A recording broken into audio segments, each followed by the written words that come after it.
There's this group of money that's sitting around talking. And they're talking about what their purpose in life is. And the $100 bill is like, wow, you know what? I have the best life in the world. I get to travel all over the world. I get to do all these really wonderful things. I get to spend at luxury places and everything. I've got a great life. And the $50 bill says, you have $50 bills here, right? Okay, the $50 bills, that's right, I'm too. $50 bill says, well, you know what? I've got a really good life too. I'm like the staple of the family. You know, I get spent at places like Costco and the grocery store. I've got a great life. And the $20 bill says, yeah, but you know what? I get to feed the family, and I get spent at little restaurants and fast food, and maybe at the movies and stuff like that. So I have a fun life. I like the fun dollar bill, right? And they all turn to the toonie and they say, what's your purpose? And it says, church.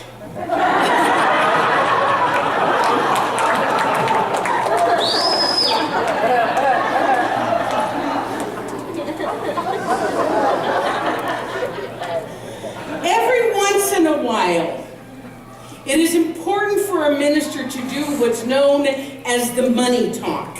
It's where we talk about the importance of financially supporting where you were spiritually fed. And I don't know about other ministers, but I always get really nervous when it comes to the money talk. Because I am sure that somebody is going to say to me, well, you're just about money.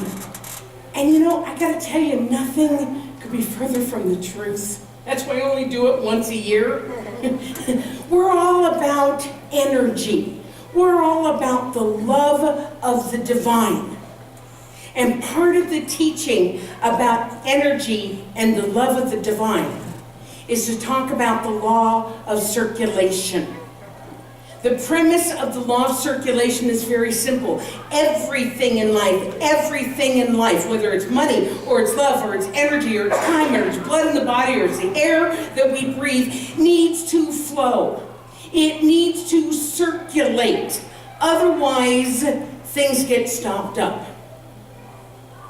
The law of circulation is as basic as every other spiritual law that we study. And that is, what you give out is what you receive back. So I want to put everybody's mind at ease right now. We are going to talk about money today. We are going to talk about tithing, and we are going to talk about how to financially support your spiritual center. And I promise that when you leave here, you're going to feel not only more informed, but you're going to feel joyful and happy as well. Is that a deal? Yeah. Yeah? Okay, we're going to go like this. Okay, she got it out of the way. Now we know what this is going to be about. Okay. Reverend Diane Harmony wrote a book called The 5 Gifts of an Abundant Life. And she wrote, the spiritual practice of giving is practicing the privilege of being a divine circulator, the receiver and the giver of the gifts of God. So what she's saying here is that giving is a spiritual practice, just no less important as meditation, as doing affirmations, as coming to the center, as doing our prayer work. Giving is a spiritual practice. It's just that so many of us were raised and brought up to think that money, and particularly anything surrounding money, is somehow dirty, is somehow non-spiritual. And yet the truth is, because God is all there is, then money is also part of God. Is that making sense? It's not separate from, it is part of, because as Amy said so beautifully in her treatment, it's all God.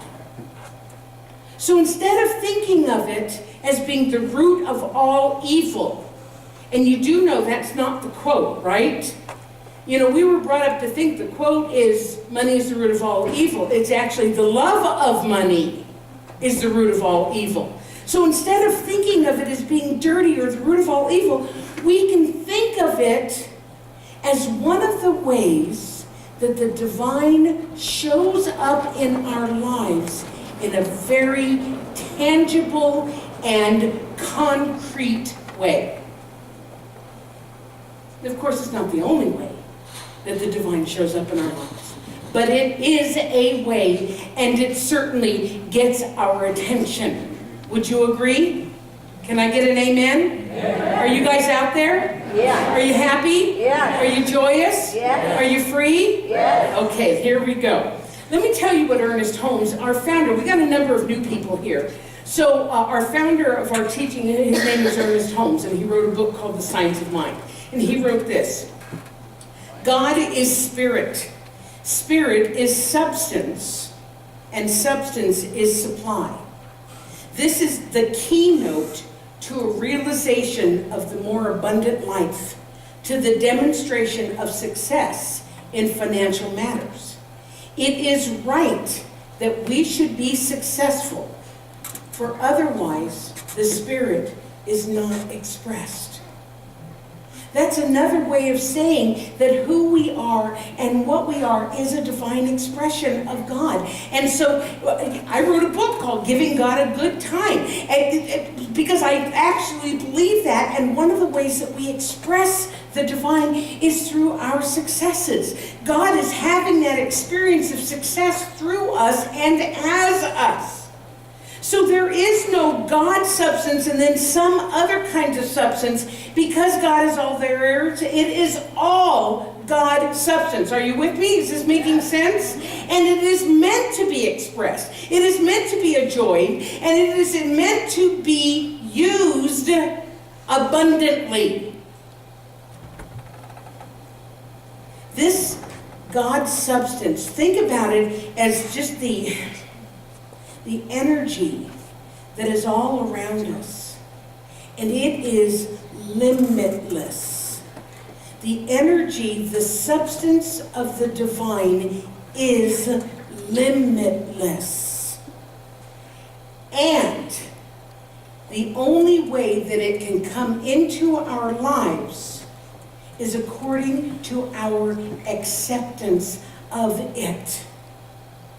We live in an abundant universe. God doesn't know anything about lack or limitation, or maybe there's not enough. And if you want evidence of it, go out and look at your lawn and look at the leaves that are falling off the trees right now. The trees and the leaves are not in fear like, oh, I better not let go of my leaves because there might not be any left next spring. They let go of their leaves with absolute trust that come next year, the leaves will come back again and come back again in abundance. Well, the same substance that is in the trees and the leaves and the soil is the same stuff that we're made of. It is all energy. And energy must stay in motion.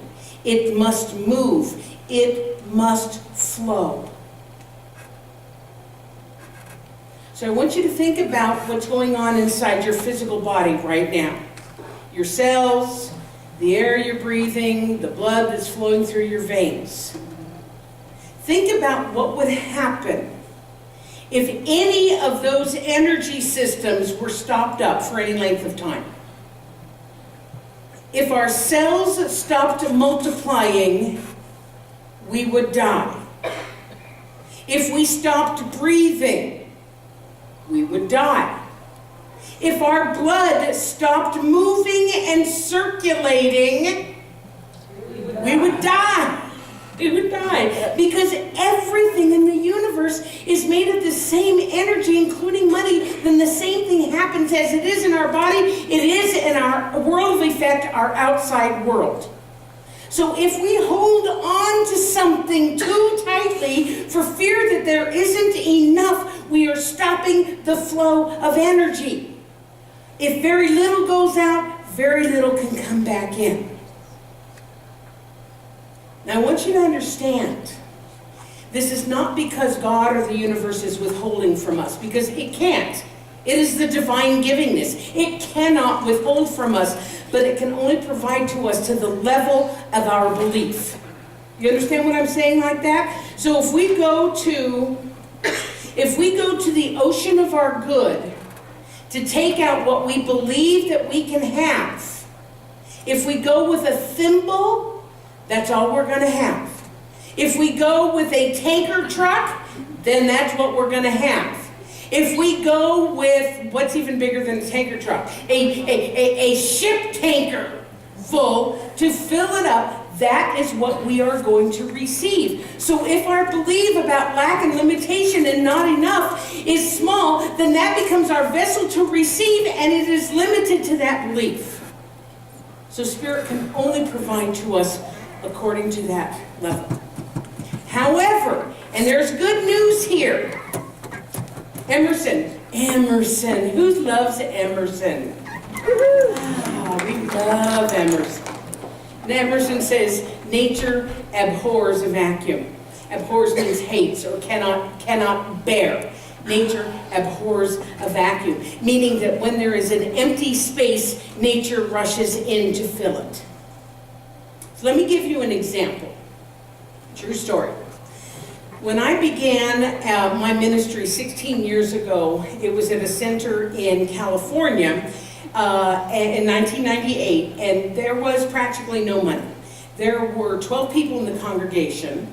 We met in an elementary school cafeteria for Sundays. We held classes in people's living rooms, and there was $35 in the checking account. So at my first Board of Trustees meeting, which was at a restaurant after church on a Sunday because we had no place else to meet, I asked them if the center tithed. And they said, well, of course not. We don't have any money. And I said, that is precisely why we need to begin to tithe. Because we need to begin to circulate something in order to open up the channels of our good.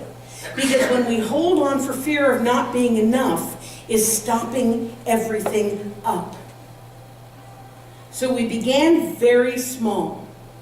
We sent $20. That was a lot of money in those circumstances. We sent $20 to another center that was having a celebration of some sort. And every month after that, we sent something someplace where we believed was the organization was doing good in the world.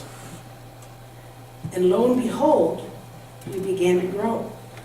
And we paid our bills. And we put money away. And just a few years after that, we were able to move to a permanent facility. And we kept on growing. And a few years after that, we added to the space that we had to make room for the fact that we were growing. There is absolutely no doubt in my mind that our growth and our abundance was directly related to the choice that we made to participate in the law of circulation. Another way of putting it, you all have heard this, is you reap what you sow. So I looked up those words because, I want to know what those words mean, right? To sow means to place seeds in or on the ground for future growth. And to reap means to gather, to get as a return, recompense, or result. To place and to gather, to reap and to sow. Simply put, what you give out is what you receive back, and then some. And it is true for every aspect of our life. When we give love, we receive love. When we give time, we receive time and opportunities. And when we give money, we receive money because it is the law. However, and this is the key, if we wait until we have enough money to give before we give, then again, we are stopping up the process. We are stepping on the universal garden hose when we wait to give until we have the money to give. It is necessary to sow first in order to reap. Ask any farmer. Any farmers in the land? In the land. In the land. Are there any farmers in the land?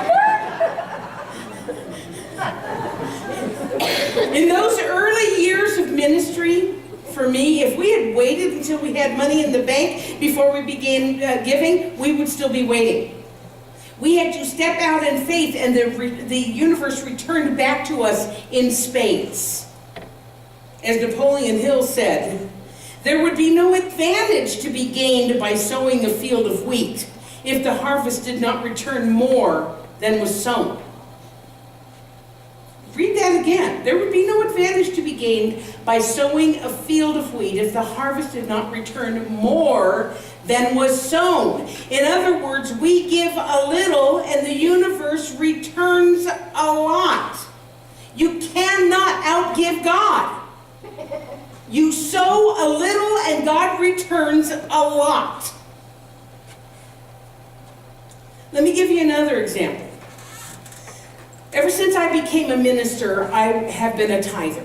I can't ask you all to do something that I'm not willing to do myself. So for 16 years, I have circulated 10% of every penny I receive from salary, from weddings, from counseling, from anything that comes in. I circulate back 10% to the center where I am serving. Absolutely every time. And I gotta tell you, in the beginning, it was really scary. Because a beginning minister back then, I earned a whopping $1,500 a month. We're gonna go like this. Ooh, that's not very much money. But I was determined to put my money where my mouth was. And I can honestly state, folks, you all know me. Many of you know me pretty well. You've been in classes with me and know me socially. I can honestly state this truth. I have never had, since that time, a real financial challenge. Now, you know what? There were times when I'm not as flush as other times. I've had unexpected bills, vet bills, and dental bills and car repair and moving expenses. I moved last year that I didn't expect I was going to. But I still have kept up my 10% tithe because I believe in the law of circulation. In the Bible in Luke it says, "Give and it will be given to you. A good measure, pressed down, shaken together and running over, will be poured into your lap. For with the measure you use, it will be measured to you." In other words, what is the size of the vessel? What is the size of the vessel? I believe absolutely that the reason that my life is the way it is, and I have a really wonderful life, I believe that it's because I am willing to give without any reservation to where I am spiritually fed. And that's here. That's you. When I tithe to the center, I am tithing because I believe in the center and I believe what it is that we're doing. I believe in the work we're doing here. I also want to tell you that the center, since I came here, and before, but in particular since I came here, is also committed to 10% of our tithe, donating it out to the world. Some of the places where we give, we support our parent organization, Centers for Spiritual Living. You know, a lot of people think it's like the Vatican, like we get money from to maintain the center. It's casino money and it's donation money. This is how we're supported, right? So we support our parent organization. We also support other centers for spiritual living. For instance, just last month we tithed to a brand new center that's opening up in Nelson, BC. And we also have tithed nice amounts to other Canadian centers who are without ministers. And we'll continue to do so because we're committed to this spiritual practice of tithing and of giving to where we believe it will do good in the world. Just like Amy's song, making the world a better place. So here are some questions I have for you. Do you believe this center is doing good in the world? Yes. Do you believe in and do you benefit from the programs that we offer? And you don't need to answer. These are rhetorical questions, just for you to ask yourself. Do you believe in the programs we offer, our classes and our youth church and our workshops and our seminars, our social events? Is your heart filled every Sunday from the music that you hear? Yeah. Is your life better because of what you are learning and what you're experiencing here? If so, then I want to ask you to do a few things. Bring people to the center on Sunday. I know a lot of you are doing that, but you know how important this place is to you. So bring your family, bring your friends, and I'm not talking about witnessing to them. We're not trying to convert anybody here. But the tools that you are using to improve your life, think about those same tools in the hands of somebody who doesn't know that they are self-responsibility, who doesn't know that God is all there is, who doesn't know that Spirit is working through them and as them. Could that make a difference in their lives too? Yeah, you bet. So, bring people. Let's fill this place next week for Thanksgiving. We're going to talk about gratitude. What an idea. Another thing I'm going to ask you to do is commit to being part of the community. Attend the classes that we offer. Come to the events. Come to the parties. For God's sake, we're doing it for you and me. I like to party. Volunteer your time and your talent. We have lots of opportunities for you to give of yourself, to be in service. As I said before, ushers, greeters, setup, breakdown, youth church, book table. This is also part of tithing. Giving of yourself in service. I also ask you to prayerfully consider the value that you receive when you come here.